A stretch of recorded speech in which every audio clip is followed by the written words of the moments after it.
आता मी ज्या ठिकाणी उभा आहे तो नेरळ कळंब राज्य मार्ग क्रमांक 109 आहे आणि या रस्त्याबाबत हा रस्ता चांगल्या दर्जाचा व्हावा, या रस्त्याची सुधारणा व्हावी यासाठी गेले कित्येक वर्ष सातत्याने वेगवेगळ्या स्तरावरती आवाज उठवत आलो आहे, वेगवेगळी आंदोलने केली आहेत, वेगवेगळे पत्रव्यवहार केला आहे। याच अनुषंगाने डिसेंबर 11-12-2025 रोजी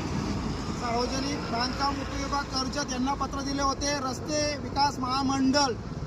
यांना देखील पत्र दिलं होतं आणि रस्ता रोको करू, जर येत्या 15 दिवसामध्ये या रस्त्याचं काम सुरू होणार नसेल तर त्या अनुषंगाने हा रस्ता रोको करण्यात येईल असं पत्र मी माझ्या अष्टविनायक टॅक्सी संघटना नेरळ कळंब यांचा अध्यक्ष म्हणून दिले होते आणि त्याच अनुषंगाने सार्वजनिक बांधकाम उपविभाग यांनी मला दिनांक 22-12-2025 रोजी पत्र पाठवून सांगितले की या संदर्भामध्ये लवकरच कारवाई सुरू करण्यात येईल। आज जवळजवळ या 15 दिवसाच्या आतमध्ये म्हणजे आजची 6 तारीख आहे आणि 6/1/2026 रोजी प्रत्यक्षात या रस्त्याचे काम झाले आहे। आपण पाहू शकता काय झालं।